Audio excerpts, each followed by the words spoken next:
Alright, so here we have an extra practice problem dealing with solving trig equations. So again, this will be a continuation of the previous problems that we were doing, solving trig equations. Now off to the right here, we do have the unit circle. However, for this video, you are going to have knowledge of the unit circle.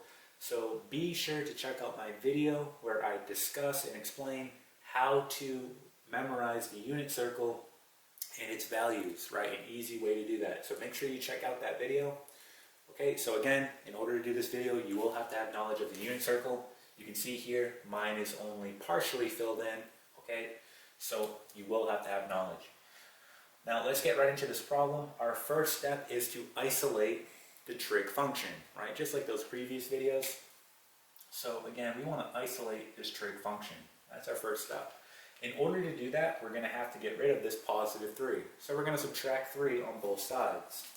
Alright, in doing that, we're going to get the following. We're going to get negative 2 cosine, and we get theta plus 2 pi over 3 equal to, this will give us 2, right? Because we subtracted 3 on both sides. 5 minus 3 is 2.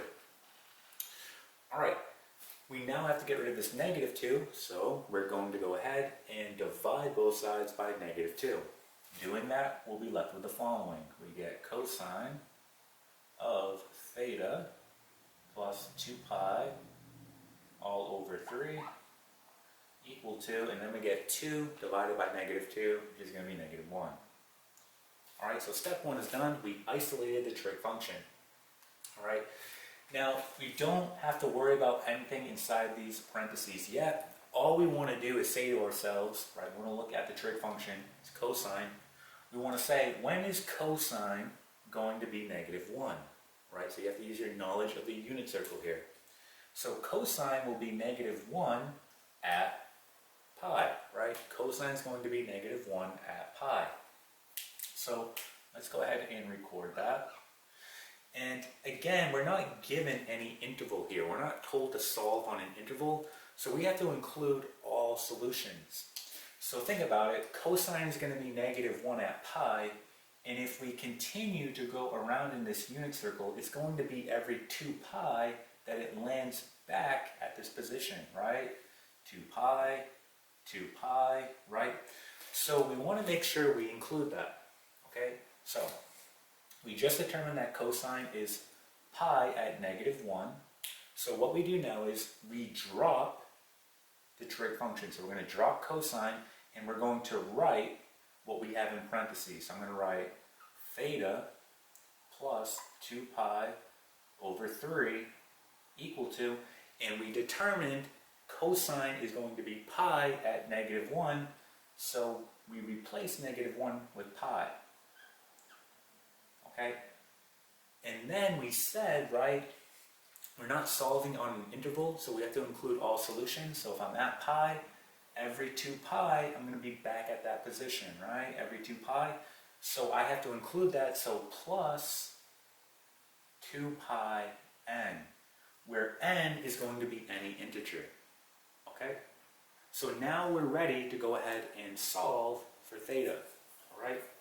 So let's go ahead and do that. So I'm going to have to subtract, okay, 2 pi over 3 on both sides. So let's go ahead and do that. So I'm going to get theta equals negative 2 pi over 3 plus pi plus 2 pi n. Okay, we are almost done.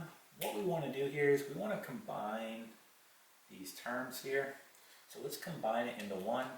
So again, we're working with fractions, so we can do this off to the side. We have negative 2 pi all over 3. We know that this is really pi over 1. Pi over 1. Okay, so we need to get a common denominator. We know how to do this. Right, we simply multiply the denominator, so 3 times 1 is 3. And then we say to ourselves, well, what did I multiply this by in order to get my common denominator? You multiply by 1. So 1 times a negative 2 pi is negative 2 pi. Okay, we're going to do the same thing here. What did I multiply this by in order to get my common denominator? You multiply by 3. So 3 times pi is positive 3 pi. Okay? And then just cleaning up the numerator, you're going to get pi over 3. Okay? So we can go ahead and write our final answer now. We get theta is equal to, right, this all combined to pi over 3.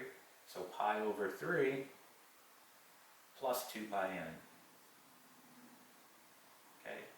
And this is going to be your final answer. Okay, so that's some extra practice dealing with solving trig equations.